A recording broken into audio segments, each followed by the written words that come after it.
Dear friends, ఈనాటి వీడియోలో simple past గురించి మనం తెలుసుకుందాం.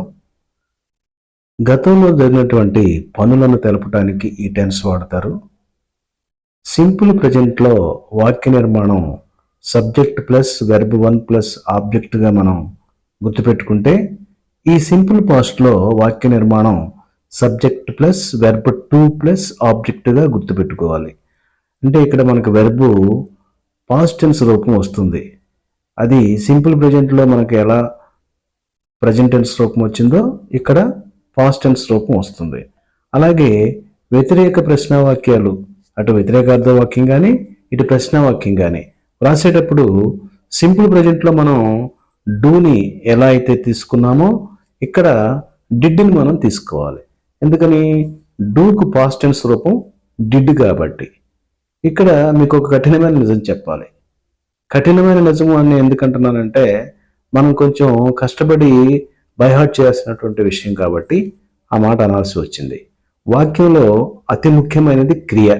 ఈ క్రియలు మీరు ఎన్ని నేర్చుకుంటే ఇంగ్లీష్లో అంత పట్టు ఏర్పడుతుంది. మనం నిద్ర లేచింది మొదలు నిద్రపోయే వరకు చేసే ప్రతి పని క్రియే కదా. ఆయా పనులను మీరు ఇంగ్లీష్లో ఏమంటారో తెలుసుకుని దానికి కాంజుగేషన్ ఆఫ్ వెర్బ్స్ కూడా తెలుసుకోవాలి. అంటే మనం చిన్నప్పుడు బై హార్ట్ చేసాం, go, went, gone, sing, sang, sung, etcetera etcetera.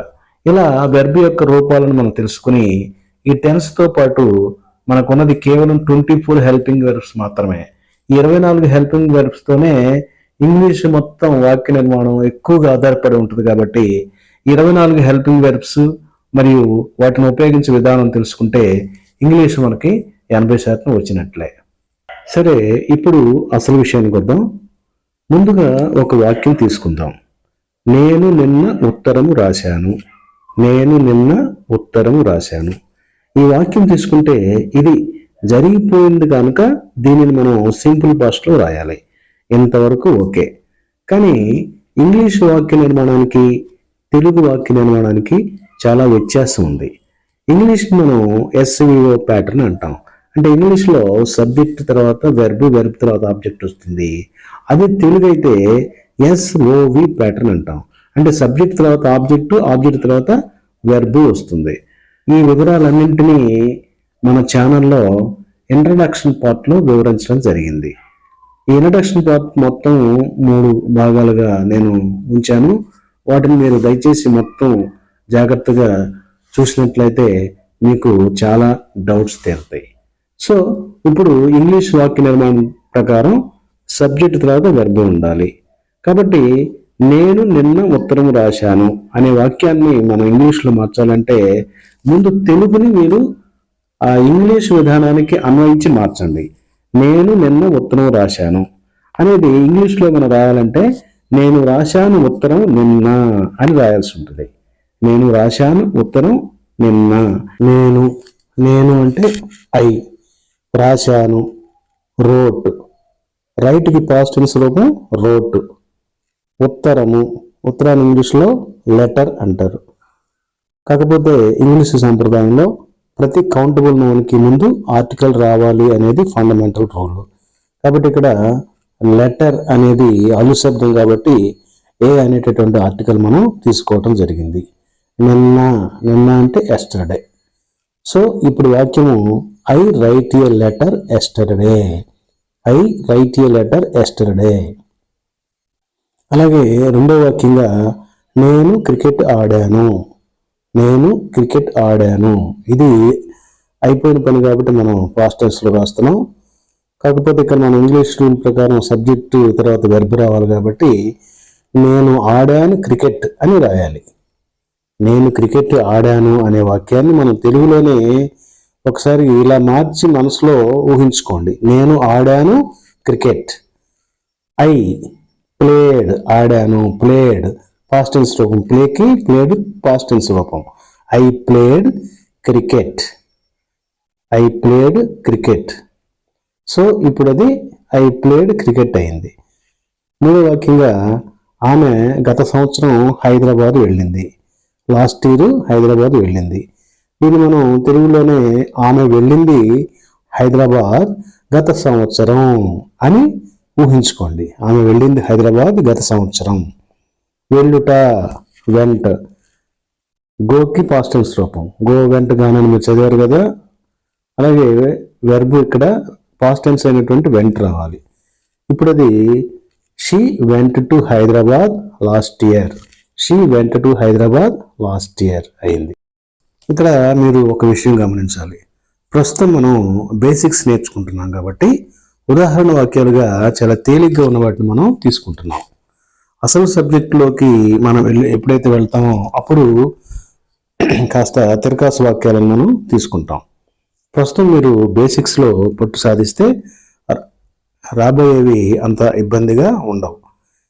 ఇప్పుడు మనం సింపుల్ ప్రెజెంట్లో ఎలా అయితే రాసామో అలాగే ఐ సింగ్ ఏ సాంగ్ అనేటటువంటి వాక్యాన్ని తీసుకుని అన్ని రకాల వాక్య నిర్మాణాలు చేద్దాం.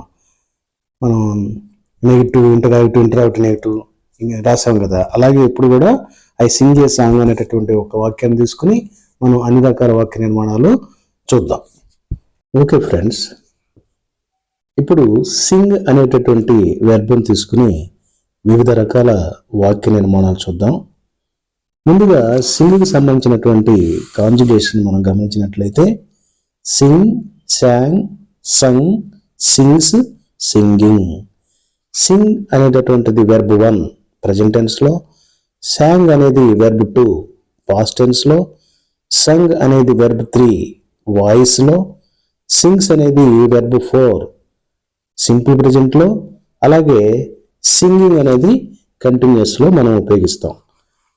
ఈ V1, V2, V3 అనేది మీ ఇష్టం వచ్చినటువంటి పేర్లుతో పిలవచ్చు, కానీ వాటి ఉపయోగాన్ని మాత్రం మీరు మస్తిష్కంలో నిక్షిప్తం చేసుకోండి. మొదటి వాక్యం నేను పాట పాడాను. నేను పాట పాడాను.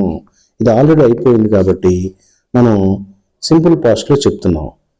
నేను ఐ సాంగ్, ఏ సాంగ్ అంటే ఒక పాట. అది ఇంగ్లీష్ సాంప్రదాయం. మనం తెలుగులో వచ్చేసి నేను ఒక పాట పాడాను అని మనం అనం.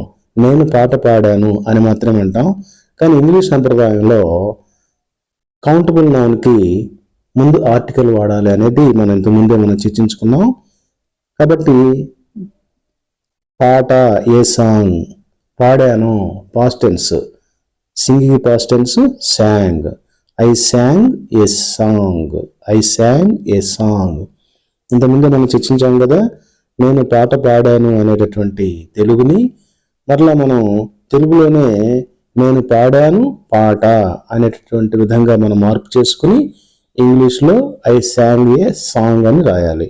ఇలాగే మిగతావి కూడా మనకున్నటువంటి వెర్బ్స్ మన సబ్జెక్ట్స్ ఉన్నాయి కదా, I, we, you, he, she, it, they, ఇవి. వీటన్నిటితో మనం వాక్యాలు రాద్దాం. వి శాంగ్ ఏ సాంగ్, మేము పాట పాడాము. యు శాంగ్ ఏ సాంగ్, నీవు పాట పాడావు. హీ శాంగ్ ఏ సాంగ్, అతను పాట పాడాడు. షీ శాంగ్ ఏ సాంగ్, ఆమె పాట పాడింది. దే శాంగ్ ఏ సాంగ్, వారు పాట పాడారు. ఇంతవరకు ఓకే. నేను పాట పాడలేదు అని మనం రాయాల్సి వస్తే సింపుల్ ప్రెజెంట్లో మనం ఏం చేసాము, డూ ప్లస్ నాట్ పెట్టి డోంట్ పెట్టాం. కానీ ఇక్కడ డూకి పాస్ట్ టెన్స్ రూపమైనటువంటి డిడ్ వాడాలి. So did plus not didn't, లేదా I did not sing a song. గుర్తుపెట్టుకోండి, ఇక్కడ సింగ్ అనేది వచ్చింది తప్ప సాంగ్ రాలేదు. అంటే ఎప్పుడైనా సరే డూ రూపాల ప్రక్కన వెర్బ్ యొక్క మొదటి రూపమే వస్తుందని మనం ఇంతకుముందే మనం నేర్చుకున్నాం. So I did not sing a song, I didn't sing a song అంటే నేను పాట పాడలేదు. అలాగే వీతో డబ్ల్యూఈవి, we didn't sing a song, మేము పాట పాడలేదు. You didn't sing a song, నీవు పాట పాడలేదు. ఈ డిడెంట్ సింగ్ ఏ సాంగ్, అతను పాట పాడలేదు. ఇక్కడ మరలా మీకు ఏమైనా డౌట్ వస్తుందా? హీ తర్వాత మనం హీ థర్డ్ పర్సన్ సింగులర్ కాబట్టి వెర్బ్కి ఎస్ కానీ ఎస్ కానీ చేర్చాలనేది సింపుల్ ప్రెజెంట్ రూల్. అని అది ఇక్కడ వర్తించదు. ఇది పాస్ట్ టెన్స్లో అలా ఏమి ఉండదు అనమాట. కాబట్టి హీ వచ్చినా షీ వచ్చినా వెర్బ్కి ఎస్లు విసులు ఏముండవు. He didn't sing a song, she didn't sing a song, they didn't sing a song, వారు పాట పాడలేదు. ఇప్పుడు ప్రశ్న వాక్యం చూసినట్టయితే did you sing a song.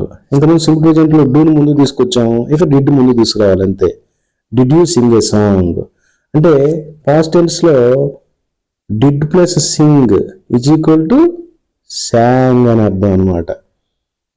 కాబట్టి ఇక్కడ మనం ఫస్ట్లో చూడండి, యూ సాంగ్ ఏ సాంగ్ అంటే you plus did plus Singh a song అని అర్థం అనమాట. కాబట్టి ఇక్కడ సాంగ్ రాదు, సింగే వస్తుంది. దాని ఫండమెంటల్ రూల్ ఒకటే, డూ రూపాయల ప్రక్కన వెర్బ్ వన్ మాత్రమే తెచ్చుకోవాలి అని. సో నీవు పాట పాడావా, did you sing a song. Did ముందు తీసుకొచ్చాము వాక్యాన్ని, చివరి క్వశ్చన్ మార్క్ పెట్టాం. అలాగే అతను పాట పాడా, did he sing a song. ఆమె పాట పాడిందా, did she sing a song. వారు పాట పాడారా, మామూలుగా వారు పాట పాడారు అంటే ఏం చేసాం, దే సాంగ్ ఏ సాంగ్ అన్నాం. దే సాంగ్లో సాంగ్ అనేటువంటి దాంట్లో డిడ్ ఉన్నది అనేదాన్ని మీరు ఫండమెంటల్గా మనం ఇంతకుముందు చెప్పుకున్నాం. Did plus sing is equal to sang అని అర్థం అనమాట. సో సాంగ్ని మనం డెరైవ్ చేస్తే సింగ్ బయటకు వచ్చింది. సో డిడ్ ముందు తీసుకొస్తే did they sing a song, వారు పాట పాడారా. ఇప్పుడు నెగిటివ్ ఇంటరాక్టివ్, నీవు పాట పాడలేదా అన్నప్పుడు ముందుగా మనం ఏం చేయాలి, నీవు పాట పాడలేదు అనేటటువంటి నెగిటివ్ వాక్యం తీసుకోవాలి. నీవు పాట పాడలేదు, you did not sing a song, you didn't sing a song. ఆ డిడెంట్ ముందు తీసుకొస్తే didn't you sing a song, didn't you sing a song. వాడు గుర్తుపెట్టుకోండి, ఇక్కడ దీని కంట్రాక్షన్ ఫామే తీసుకోవాలి. Did not you sing a song అనకూడదు, didn't you sing a song అనాలి తప్ప did not you sing a song అనకూడదు. దాన్ని ఇంకో రకంగా మనం చెప్పొచ్చు, దాన్ని మనం తర్వాత చూద్దాం.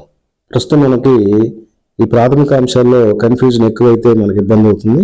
కాబట్టి ప్రస్తుతానికి ఇది తెలుసుకోండి, didn't you sing a song. అలాగే didn't he sing a song. ఆ did not he sing a song అనేది కరెక్ట్ కాదు, didn't he sing a song. అలాగే ఆమె పాట పాడలేదా, didn't she sing a song. వారు పాట పాడలేదా, didn't they sing a song. ఈ విధంగా మీరు 1-4 సార్లు తెలుగు వాక్యాలు మాత్రమే రాసుకుని వాటికి ఇంగ్లీష్లోకి అనువదించి మీరు రాసింది రైటో తప్పో ఒకసారి మనం వీడియోని పాజ్ చేసి చూసుకుంటే బాగుంటుంది. Okay friends.